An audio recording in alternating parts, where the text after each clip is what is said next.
Buenos días para todos. Qué bueno poder hacer memoria del Señor Jesucristo, ¿verdad? Pasar por la mente y el corazón, como muchas veces decimos, su persona y su obra por cada uno de nosotros. Y nos hace bien recordar lo que éramos, lo perdidos que estábamos, como nos decía José, enemigos de Dios, pero ahora estamos en su redil, hemos sido salvados y le pertenecemos. Y qué bueno que es pensar en eso. Me acordaba de un incidente de la vida de Josué, que está ahí como mezclado en las páginas de la Escritura, que dice que en un momento había israelitas que empezaron a profetizar allí en el medio del campamento. Y Josué los escuchó. Dice, pero ¿cómo están profetizando? Y Moisés no sabe nada de esto y no autorizó. Y salió corriendo a donde estaba Moisés y dijo, Señor mío, Moisés, impídelos. Y Moisés lo miró y le dijo, ¿tenés celos por mí? Sí, ojalá que todo el pueblo fuera profeta. Y qué corazón tenía Moisés, ¿no? Y que le fue enseñando así a Josué. Ojalá que todos participen de la obra de Dios, ¿no? De alguna manera Moisés se estaba anticipando a lo que iba a ser la iglesia, ¿no?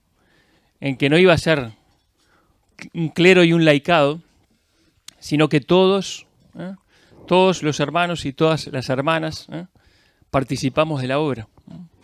Y todos somos sacerdotes, un reino de sacerdotes. Fue el deseo de Moisés, ¿no? Ojalá que todos fueran profetas, ojalá que todos participaran de la obra, ojalá que todos tomaran el arado. Y sin duda que es el deseo de Dios, que todos nosotros y todos sus hijos le sirvamos. Y ayer pensábamos en la obediencia, en las lecciones que fue aprendiendo Josué, ¿no?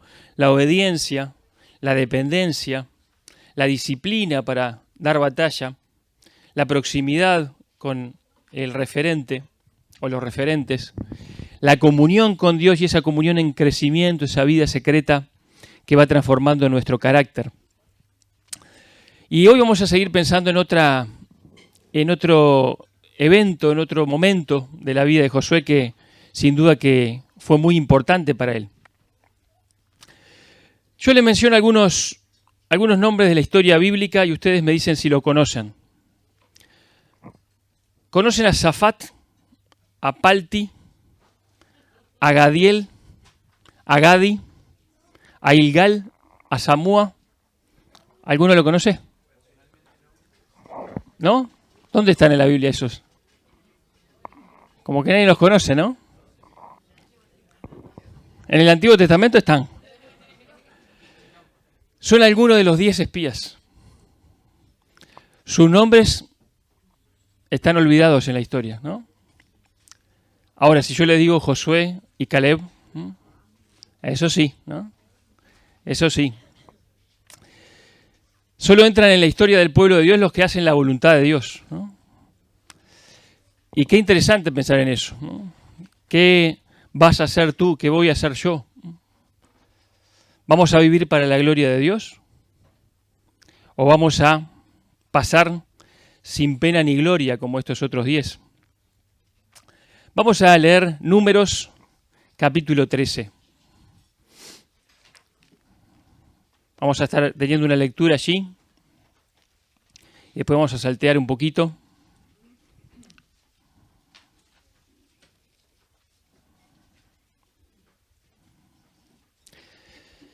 Ahí se van a enterar de esos nombres, dónde estaban. Este sería un día, podríamos decir, un día bisagra en la historia, sin duda, del pueblo de Dios y particularmente de la historia de Josué, ¿no? Un día muy importante, quedaría dolorosamente marcado en la vida del pueblo, ¿no? Pero también en la vida de Josué. Y nosotros vamos a ver, al considerar este incidente, lo que ocurrió acá, cómo uno, como siervo de Dios, como sierva de Dios, podés hacer todo lo que Dios quiere, podés hacer la voluntad de Dios, y no significa eso que todo salga bien, ¿no? Y es una gran lección que también tenemos que aprender, no solamente las maduras, ¿no?, sino también las verdes, ¿no? La Escritura no nos oculta nada cuando nos llama el Señor a servirle. Entonces dice Números capítulo 13, dice, y habló Jehová a Moisés diciendo, envía tú hombres que reconozcan la tierra de Canaán, la cual yo doy a los hijos de Israel. De cada tribu de sus padres enviaréis un varón, cada uno príncipe entre ellos. No eran desconocidos, ¿verdad? Eran líderes, eran referentes, eran conocidos, principales. Y dice, y Moisés los envió desde el desierto de Parán, conforme a la palabra de Jehová, y todos aquellos varones eran príncipes de los hijos de Israel. Estos son sus nombres. De la tribu de Rubén, Samúa, hijo de Sacur. De la tribu de Simeón, Safat, hijo de Ori. De la tribu de Judá, Caleb, hijo de Jefone. De la tribu de Isaacar, Igal, hijo de José. De la tribu de Efraín, Oseas, hijo de Nun. De la tribu de Benjamín, Palti, hijo de Rafu. De la tribu de Zabulón, Gadiel, hijo de Sodi. De la tribu de José. De la tribu de Manasés, Gadi, hijo de Susi. De la tribu de Dan, Amiel, hijo de Gemali. De la tribu de Aser, Setur, hijo de Micael. De la tribu de Neftalí, Navi, hijo de Babsi. De la tribu de Gad, Jehuel, hijo de Maki. Estos son los nombres de los varones que Moisés envió a reconocer la tierra. Y a Oseas, hijo de Nun, le puso Moisés el nombre de Josué.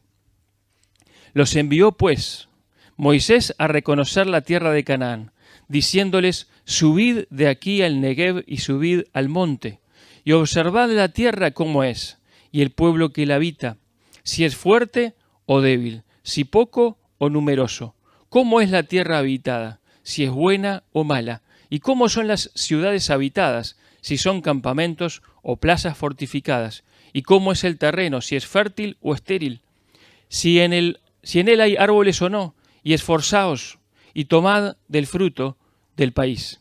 Y era tiempo de las primeras uvas. Y allí nos dice y nos relata cómo fueron y reconocieron la tierra y agarraron aquel gran racimo de uvas, ¿se acuerdan? Y después nos dice en el versículo 25, y volvieron de reconocer la tierra al fin de 40 días.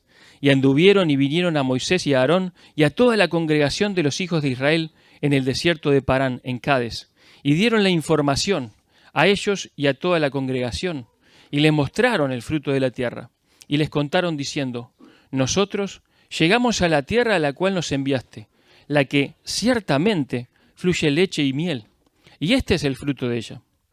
Mas el pueblo que habita aquella tierra es fuerte, y las ciudades muy grandes y fortificadas, y también vimos allí a los hijos de Anac. Amalec habita el Negev, y el Eteo, el Jebuseo y el Amorreo habitan el monte, y el Cananeo habitan junto al mar, a la ribera del Jordán. Entonces Caleb hizo callar al pueblo delante de Moisés y dijo, subamos luego y tomemos posesión de ella, porque más podremos nosotros que ellos. Mas los varones que subieron con él dijeron, no podremos subir contra aquel pueblo porque es más fuerte que nosotros. Y hablaron mal entre los hijos de Israel, de la tierra que habían reconocido, diciendo, la tierra por donde pasamos para reconocerla es tierra que traga a sus moradores, y todo el pueblo que vimos en medio de ella son hombres de grande estatura. También vimos allí gigantes, hijos de Anac, raza de los gigantes, y éramos nosotros a nuestro parecer como langostas, y así les parecíamos a ellos. Entonces toda la congregación gritó y dio voces, y el pueblo lloró aquella noche, y se quejaron contra Moisés y contra Aarón todos los hijos de Israel, y les dijo la multitud, ojalá muriéramos en la tierra de Egipto, y en este desierto ojalá muriéramos. ¿Y por qué nos trae Jehová a esta tierra para caer a espada, y que nuestras mujeres y nuestros niños sean por presa? ¿No nos sería mejor volvernos a Egipto? Y decían el uno al otro, designemos un capitán y volvámonos a Egipto. Entonces Moisés y Aarón se postraron sobre sus rostros delante de toda la multitud de la congregación de los hijos de Israel. Y Josué, hijo de Nun, y Caleb, hijo de Jefone, que eran de los que habían reconocido la tierra, rompieron sus vestidos. Y hablaron a toda la congregación de los hijos de Israel, diciendo: la tierra por donde pasamos para reconocerla es tierra en gran manera buena. Si Jehová se agradare de nosotros, y él nos llevará a esta tierra, y nos la entregará, tierra que fluye leche y miel. Por tanto, no seáis rebeldes contra Jehová, ni temáis al pueblo de esta tierra, porque nosotros los comeremos como pan. Su amparo se ha apartado de ellos, y con nosotros está Jehová, no los temáis. Entonces toda la multitud habló de apedrearlos. Hasta allí. Qué momento, ¿verdad? Qué momento del pueblo de Israel. Estos 12 varones todos tuvieron la misma oportunidad de explorar la tierra, de darse cuenta que realmente era una tierra fértil, fructífera, prometedora, que fluía leche y miel. Y pudieron, los 12 tuvieron esa oportunidad de quedar en las páginas de la historia como aquellos que habían estimulado al pueblo y arengado al pueblo para entrar y a poseer la tierra. Pero solo 2 de ellos lo hicieron, ¿no? Josué y Caleb vieron lo mismo, ¿verdad?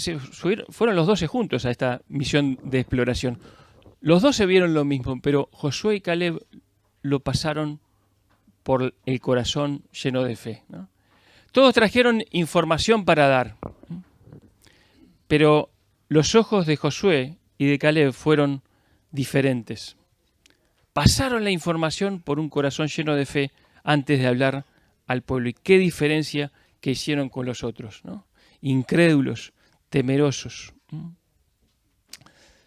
Todos eran principales entre las tribus, ¿no?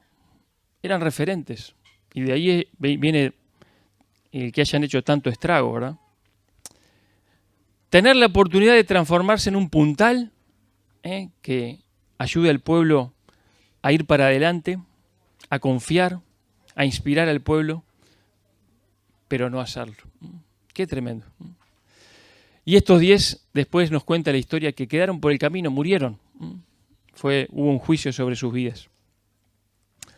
Ahora yo pensaba, ¿no? Bueno, el que cree, el que confía en el Señor, tiene esa madera necesaria para seguir adelante. Ahora, el que no confía, el que no cree, bueno, sin duda que no puede liderar, no puede ser referente.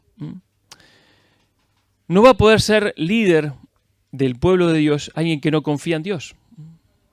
Alguien que no cree, que no confía que Dios puede hacer las cosas.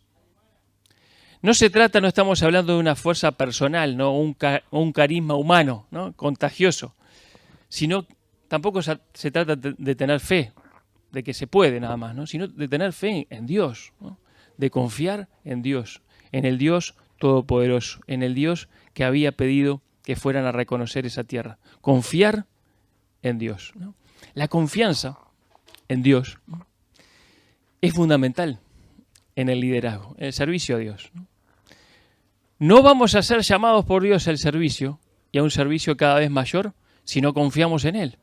Hablamos de la dependencia, tiene mucho que ver con eso, ¿no?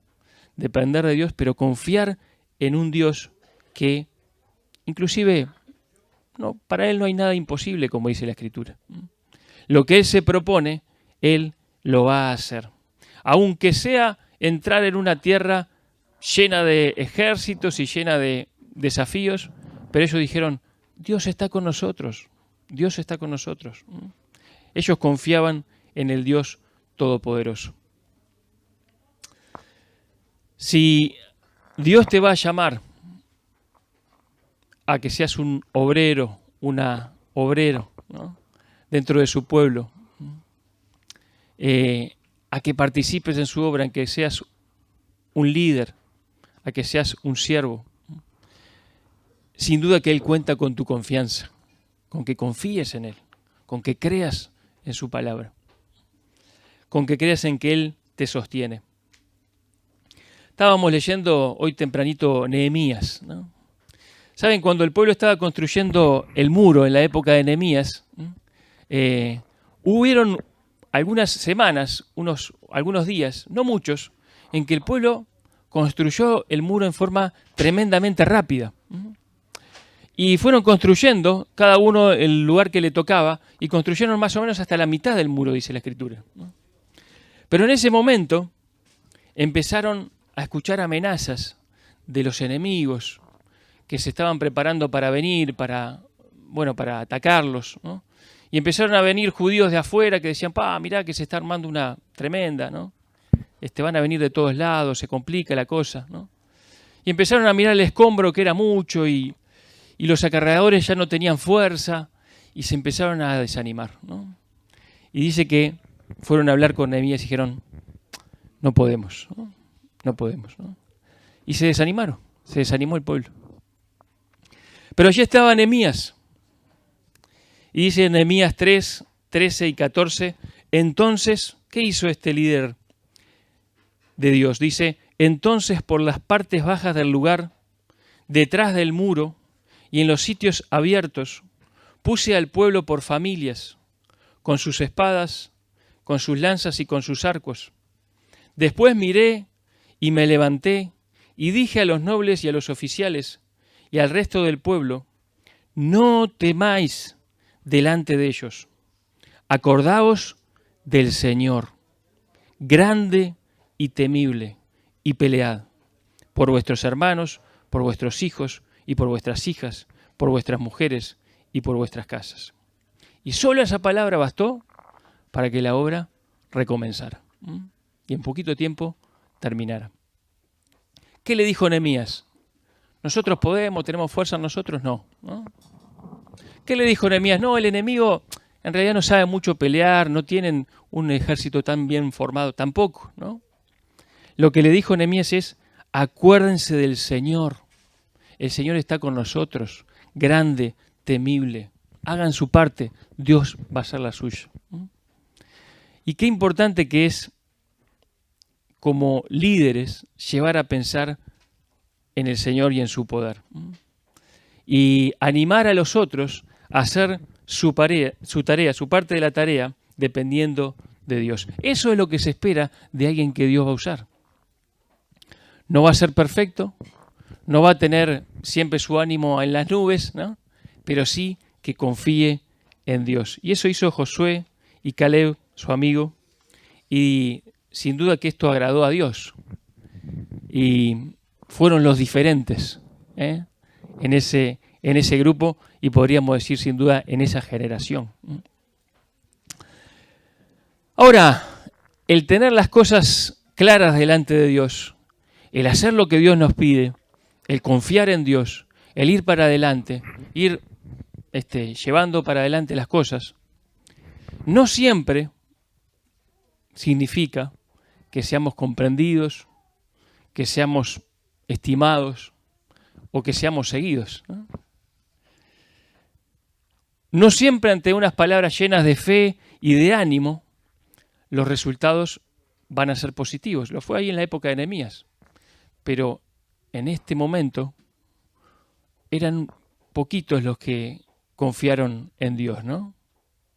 Allí estaba Moisés, Aarón postrados. Estaba Josué y Caleb, que eran lo que decían, lo vamos a comer como pan, vamos arriba. Dios está con nosotros. Pero ¿qué empezó a pasar? En todo ese pueblo que estaba, todo ese mar de fondo de, no, está todo mal, vamos a volver a Egipto, nos van a matar acá, van a morir nuestros hijos. Y dice acá, la última frase que leíamos, que toda la multitud habló de apedrearlos. Yo les quiero invitar a hacerse un poquito la idea de eso. No eran 100 o 200 personas, ¿no? Eran millones de personas, ¿no?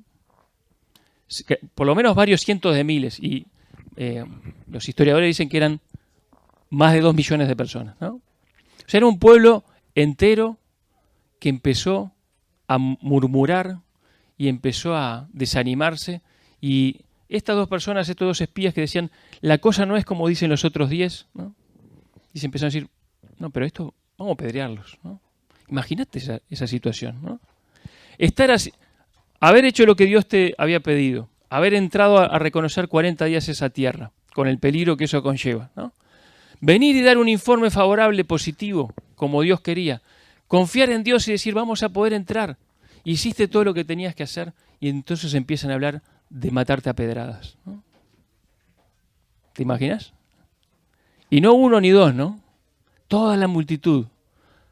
Había alguno de repente que empezó a agarrar alguna piedra ahí, ¿no? Vamos a apedrearlos, vamos a matarlos. Qué momento, ¿no? Sin duda que si Dios no hubiera intervenido, otro hubiera sido el final. Pero pensaba en ese momento, ¿no?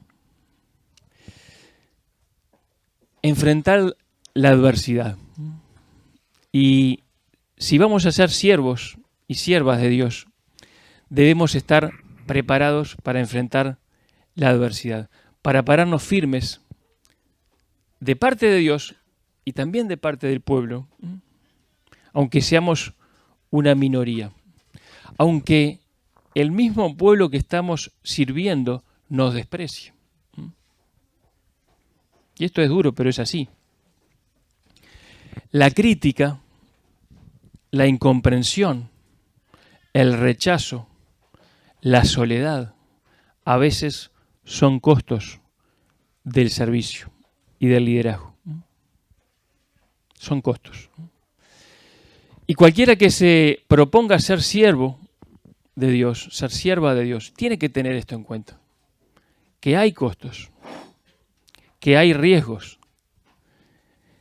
Nada que valga la pena es gratis, ¿no? Todo tiene un costo. Hay una frase que dice que el siervo de Dios debe tener un corazón de león y piel de rinoceronte, dice por ahí, ¿no?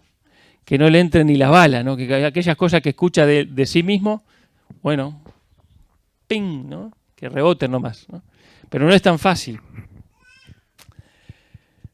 Y yo pensaba, ¿no?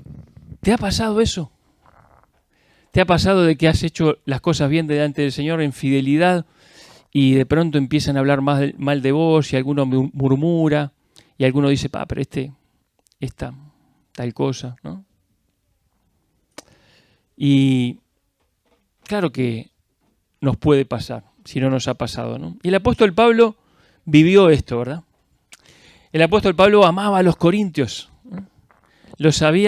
Había iniciado, había fundado esa iglesia, había empezado allí a trabajar con ellos, ¿no? Había sentado esas bases, esas primeras predicaciones y predicación de la palabra y edificación de los hermanos. Y después se había ausentado y se había levantado como también un mar de fondo que decía, pero ni apóstol es, ¿no? Y no lo reconocían. Y eran sus hijos espirituales muchos de ellos, pero ponían en duda su apostolado, ponían en duda hasta sus intenciones. ¿Y qué hizo Pablo? ¿Se enojó con ellos? ¿Les dejó de hablar? ¿Les dejó de escribir? ¿Empezó a hablar mal de ellos a otros hermanos? ¿Les hizo la cruz? Y dijo, no, yo a ustedes no los ministro más, ¿no? No, nada de eso, ¿verdad? Les siguió tratando y les escribió en 2 de Corintios estas palabras que vamos a leer en el capítulo 12, versículo 11 al 15. Primero les recordó todo lo que él había sufrido por la obra y vaya que tenía una lista larga para recordar, ¿no? Y hasta se siente en un momento hasta como que si le diera cosa el tener que recordar estas cosas que él había vivido y que Dios le había dado determinados cosas especiales en su vida, ¿no?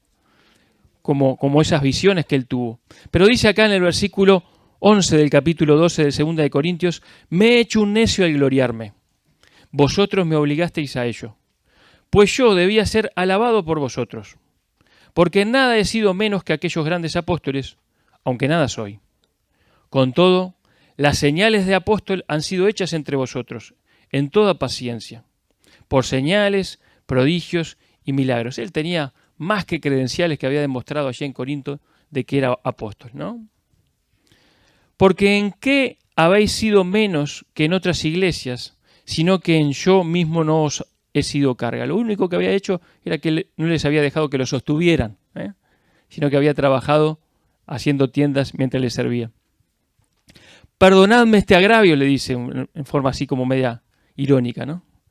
He aquí, por tercera vez estoy preparado para ir a vosotros, y no os seré gravoso, porque no busco lo vuestro, sino a vosotros. Pues no deben atesorar los hijos para los padres, sino los padres para los hijos. Y miren lo que dice acá. Y yo, con el mayor placer, gastaré lo mío, y aún yo mismo me gastaré del todo, por amor de vuestras almas, aunque amándoos más, sea amado menos. Qué frase, ¿no? Qué corazón el de Pablo, ¿no? Esto merece ser subrayado en nuestras Biblias, ¿no? y estudiado. Decía Pablo, yo entiendo lo que está pasando. Ustedes, hay algunos que están ahí levantando algunas voces contrarias, ¿no? Algunos, dudan de mi apostolado, dudan de mi servicio, ¿no? Aunque ya está todo más que claro de quién soy yo. Y bueno, yo de todas maneras los amo, dice Pablo. Y si dice, con el mayor placer gastaré lo mío. No busco lo suyo, no quiero que ustedes me sostengan. Yo quiero darle a ustedes, yo tengo para darle a ustedes, dice Pablo, ¿no? Y con el mayor placer, no a regañadientes, no porque no me queda otra, sino con el mayor placer gastaré lo mío, y aún yo mismo me gastaré del todo por amor de vuestras almas. Y esto es lo que uno está llamado a hacer como líder, ¿no? Como siervo, como sierva. Aún siendo rechazado, aún no siendo comprendido, seguir amando a aquellos que estamos sirviendo y gastarnos por ellos. Y gastarnos por ellos. No guardarnos, sino gastarnos. ¿Por qué? Por amor de vuestras almas. Aunque, amándolos así, amándolos más, sea amado menos, ¿no? Aunque solamente reciba rechazo, aunque solamente reciba desamor y amor no correspondido, yo lo voy a seguir haciendo porque los amo, ¿no? Qué tremendo, ¿no? Todo el que quiera ser líder debe saber que va a haber sufrimiento. Porque seguimos al varón de dolores, experimentado en quebranto, aquel que vino a los suyos y los suyos no le recibieron. Nosotros no somos capitanes del equipo de fútbol, ¿no? Que somos alabados. Yo, qué crack este capitán, qué bien ¿no? El que quiera entrar al liderazgo cristiano con esa cabeza está erradísimo, ¿no? Si pensás que el liderazgo, si pensás que el servicio es estar ahí ¿no? Tu nombre en los afiches, y estás erradísimo, ¿no? Eso no es servir a Dios, ¿no? Esto que Pablo hacía es servir a Dios, ¿no? Seguir los pasos de Cristo aún en esto, ¿no? Somos siervos y a veces seremos incomprendidos, malentendidos, rechazados y criticados por aquellos a quienes amamos y servimos. Y eso es parte del precio. Y nosotros no debemos disminuir en nuestro amor por ellos, ni en nuestro servicio por ellos. No estoy diciendo que sea sencillo, sino que es lo que Jesús nos manda a hacer. Y amar es ser vulnerable, ¿verdad? Cuando uno ama y abre su vida y abre las puertas de su corazón, y bueno, se expone. Y a veces le va a pasar esto que nos pasa con Pablo. ¿Y por eso vas a dejar de amar? No, por supuesto que no, ¿no? Tenés que seguir haciéndolo como Cristo te amó a ti también. Y aún vemos que Josué y Caleb, como hemos leído, tuvieron que sufrir de arriba de garrón el castigo que Dios impuso al pueblo. ¿Se dan cuenta de eso? Porque Dios dijo, no, Josué y Caleb, bueno, fueron diferentes, ¿no? Y los reconocería y sin duda que ellos entrarían en la tierra prometida. Pero 40 años vagando por el desierto. O sea que por el pecado de otros, por la desobediencia de otros, por la incredulidad de otros, ¿no? Josué y Caleb, que eran firmes, fieles, confiados, ¿no? Que eran los que querían entrar en ese momento, tuvieron que, sin comerla ni beberla, como dicen, tuvieron que bancarse 40 años. ¿No? 40 años de tu vida. Imagínate, ¿no? 40 años de su vida vagando por el desierto, de un lugar a otro, hasta que toda esa generación que decía que sus hijos iban a ser presa, bueno, fueron los hijos de ellos los que entraron, ¿no? Pero Josué y Caleb tuvieron que, por amor al pueblo y estando identificados con ese pueblo, bueno, sufrir esto de arriba, por decirlo así. Y los verdaderos líderes son así, se identifican con el pueblo, y no solamente en las buenas y en las maduras, sino también en las verdes, ¿no? Y eso, sin duda, que es estar en la brecha, ¿no? Estar en la brecha, ¿qué quiere decir? Como hizo Moisés, ¿no? En su tiempo. Dice, Dios dice, correte, Moisés, porque voy a destruir al pueblo y voy a levantar otro pueblo para que vos lo sigas. Y Moisés dijo, no, Dios, me pongo acá. Me pongo en la brecha, me pongo entre medio, entre tú y el pueblo. No, perdonalos, sos misericordioso, ¿no? Recordá que los sacaste de Egipto. Tenerlos en cuenta, intercede por ellos, se pone en la brecha y Dios los perdona, ¿no? Si vas a hacer eso, sacame de ese libro que has escrito, sacame del libro de la vida. Tremendo, ¿no? Lo que dice Moisés. Nosotros somos llamados a, bueno, soportar lo que haya que sufrir. Aunque esto nos genere dolor y cicatrices, ¿no? Porque el servicio, bien entendido, va a generar cicatrices en nuestra vida. Y yo tengo acá para leerles un poema de Amy Carmichael. ¿La conocen? Amy Carmichael fue una misionera en la India, irlandesa. Ella nació en una familia, bueno, de irlandeses obviamente, que eran todos rubios de ojos celestes, ¿no? Pero ella nació de ojos castaños. Entonces cuando era niña decía, Dios, ¿por qué? ¿No? ¿Por qué son todos de ojos celestes y yo tengo ojos castaños? No tiene sentido, ¿no? Y cuando era una niña, bueno, como que se quejaba o tenía ese sinsabor por eso por cómo era. Ahora, pasado el tiempo, ella fue a la India a servir al Señor y se dedicó a rescatar a niñas que eran llevadas a los templos para prostitución infantil, ¿no? Y ella se dedicó a rescatar a esas niñas y las llevaba a un hogar que tenía y allí las criaba y las cuidaba, ¿no? Y muchas veces tuvo que hacer incursiones como si fuera una espía, ¿no? Entonces se tenía que disfrazar como si fuera india, ¿no? Y sus ojos, que eran castaños, no la delataban, ¿no? Y ahí ella entendió, ¿por qué Dios me hizo así, ¿no? Si yo tuviera ojos claros, me iban a reconocer, ¿no? Ahora, como tengo ojos castaños, paso por India, ¿no? Y me puedo meter sin que se den cuenta y puedo rescatar a una más, ¿no? Tremendo lo que hizo Amy Carmichael, pero mucho tiempo de su vida padeció una enfermedad que la tuvo postrada. Y ella escribió esto así, dice, ¿no tienes ninguna cicatriz? ¿Ninguna oculta en pies, costado o manos? Te escucho cantar como grande en la tierra, escucho cómo alaban tus triunfos. ¿No tienes ninguna cicatriz? ¿No tienes ninguna herida? Yo sí fui herido por los arqueros, cansado, me recostaron contra un árbol para morir. Rodeado de bestias rapaces, sucumbí. ¿No tienes ninguna herida? ¿Ninguna herida, ninguna cicatriz? Pues como su amo, el siervo habrá de ser. Y heridos son los pies del que me sigue, pero los tuyos están enteros. ¿Podemos llegar lejos en pos del Salvador los que no tenemos heridas ni cicatrices?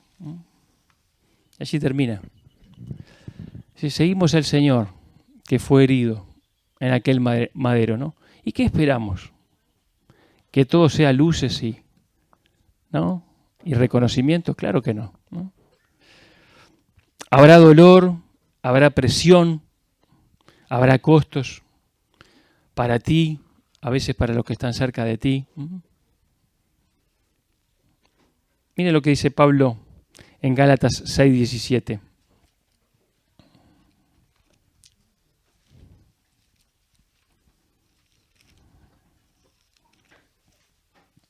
Dice Pablo, de aquí en adelante nadie me cause molestias, porque yo traigo en mi cuerpo las marcas del Señor Jesús. Dice Pablo, bueno, yo tengo las marcas del Señor Jesús. No era porque se había hecho las marcas, ¿no?, de la cruz, sino porque Él había sufrido, Él había pasado lo que había pasado. Pero Él decía, vale la pena, ¿no? Josué tuvo que vagar 40 años en el desierto por culpa de otros, por la incredulidad, por el pecado de otros. Pero al cabo de esos 40 años, de ese sufrimiento, de ese dolor, de esa cicatriz, Dios dijo, es ahora, ¿no? Ahora vas a entrar con el pueblo. Y eso lo vamos a ver ahora, a continuación. Pero pensaba en esto, ¿no? ¿Va a haber cicatrices? ¿Va a haber dolor? Claro que sí, pero vale la pena. Pero vale la pena. Escuchaba una anécdota de un pintor muy conocido para los que conocen de arte, Renoir, ¿no? Pierre Renoir, ¿no?, un francés. Dice, Pierre Renoir, les leo la crónica, ¿no?, enfrentó durante 25 años con valentía una enfermedad incapacitante llamada artritis reumatoidea.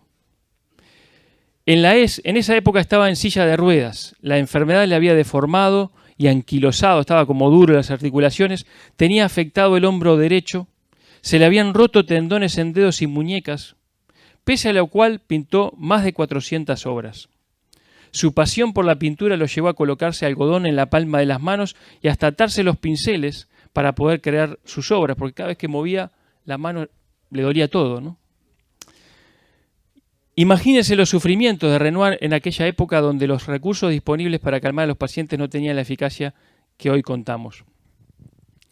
Y cada vez que pintaba tenía dolor y tenía sufrimiento. Y cuando un aprendiz, Henri Matisse, le preguntó por qué seguía pintando a pesar del sufrimiento, Renoir le dijo, el dolor pasa, pero la belleza permanece. Interesante, ¿no? El dolor pasa, pero la obra permanece. Y nosotros como siervos, como siervas de Dios, podemos tener esto en cuenta, ¿no? ¿Va a haber sufrimiento, va a haber dolor? Claro que sí. El dolor va a pasar, pero la obra va a permanecer. Esto para los siervos de Dios es un gran consuelo, ¿no? ¿Trae sufrimiento? ¿Trae dolor? Sí, ¿no? Ahora, la obra permanece, ¿no? Cuando es hecha por el Señor a través nuestro, esa maravillosa obra que Dios hace a través de sus siervos permanece para siempre, tiene resultados eternos. Y Josué pasó por este trance y más fortalecido. Y llegó a esa hora más desafiante, ¿no? Y Moisés partió a la presencia de Dios. Y ahora llegó la hora de asumir su lugar. Y él ya había sido moldeado, ya estaba pronto para tomar ese lugar, ¿no? Y vamos a leer allí en Josué, capítulo 1, versículo 1 al 9, conocido este pasaje, que es la hora de la verdad, ¿no? Bueno, Josué, a la cancha. Dice, versículo 1, aconteció después de la muerte de Moisés, siervo de Jehová, que Jehová habló a Josué, hijo de Nun, servidor de Moisés, diciendo, mi siervo Moisés ha muerto, ahora pues, levántate y pasa este Jordán, tú y todo este pueblo, a la tierra que yo les doy a los hijos de Israel. Yo os he entregado, como lo había dicho a Moisés, todo lugar que pisare la planta de vuestro pie, desde el desierto y el Líbano hasta el gran río Éufrates. Toda la tierra que de los heteos hasta el mar donde se pone el sol será vuestro territorio. Nadie te podrá hacer frente en todos los días de tu vida. Como estuve con Moisés, estaré contigo. No te dejaré ni te desampararé. Esfuérzate y sé valiente, porque tú repartirás a este pueblo por heredad la tierra de la cual juré a sus padres que la daría a ellos. Solamente esfuérzate y sé muy valiente, para cuidar de hacer conforme a toda la ley que mi siervo Moisés te mandó. No te apartes de ella, ni a diestra ni a siniestra, para que seas prosperado en todas las cosas que emprendas. Nunca se apartará de tu boca este libro de la ley, sino que de día y de noche meditarás en él, para que guardes y hagas conforme a todo lo que en él está escrito, porque entonces harás prosperar tu camino y todo te saldrá bien. Mira que te mando, que te esfuerces y seas valiente. No temas ni desmayes, porque Jehová tu Dios estará contigo en donde quiera que vayas. Qué bueno, ¿no? Llegó la hora, Dios le dijo, es ahora, yo voy a estar contigo. Y él ya había aprendido cómo era la cosa, ¿no? Que tenía que depender de Dios, que no era por su fuerza, que él tenía que obedecer, que él tenía que ir para adelante por amor a Dios y por amor al pueblo. Había aprendido esas lecciones: comunión con Dios, amor a los hermanos, confianza, dependencia, obediencia, integridad, fidelidad. Había sido forjado por Dios y ahora tocaba ir a la obra. Y qué bueno cuando Dios te dice, es ahora, ¿no? Te toca. Y puede decirte con algo capaz que parece pequeño, pero como decíamos, ¿no? El que es fiel en lo poco, también en lo más es fiel y va a ir creciendo en responsabilidad. Fue moldeado, fue modelado ahí al lado de Moisés, ¿no? Y algunos Dios los pone al lado de un Moisés, o de un Pablo, o de una Noemí, o de una Débora, ¿no? A otros los pone al lado de un Saúl, como decíamos ayer, ¿no? Y es difícil, ¿no? Pero en todas estas situaciones Dios está obrando. Y Dios está trabajando en nuestra vida y en nuestro carácter. Lo importante es que seamos maleables, que seamos trabajables por Dios. Y el momento de salir a la cancha, nos esforcemos y confiemos en Dios. Seamos valientes y esforzados. Iba a tener una recompensa su ministerio, ¿no? Un ministerio fructífero, un ministerio que terminaría con el pueblo, bueno, dentro de la tierra prometida, repartiéndose la heredad, con él diciendo, ustedes hagan lo que les parezca, pero yo en mi casa serviremos al Señor. Y cómo marcó su generación este hombre de Dios. Qué importante es hacer la obra que Dios nos da para hacer. Moisés había escrito en un salmo, Salmo 90, algunos años antes, estas palabras: aparezca en tus siervos tu obra y tu gloria sobre sus hijos.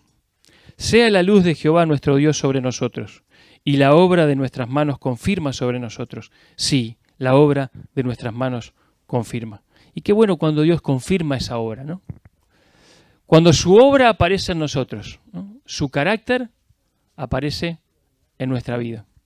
Y que después esa obra que Él nos manda hacer, Dios la confirma. Y esa es nuestra recompensa. Aunque sabemos que va a haber una recompensa en los cielos, ¿no? Aún mayor. Pero qué bueno que es cuando uno puede mirar y decir, qué bueno Dios. Qué bueno que estas personas tomaron decisiones, fueron edificadas y de alguna manera Dios te usó a ti. Qué bueno es eso, ¿no?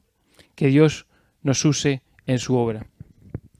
Y nuestro objetivo, sin duda, que debe ser eso, ¿verdad? Que a pesar de los sufrimientos, a pesar de ese sufrimientos que pasan, pero que esa obra que queda, ¿no? Y que esa obra que estamos haciendo y que estamos edificando, que pueda ser algún día reconocida por el que importa que la reconozca, ¿no? Que es Dios, ¿no? El objetivo de todo siervo, de toda sierva de Dios, deberían ser oír estas palabras.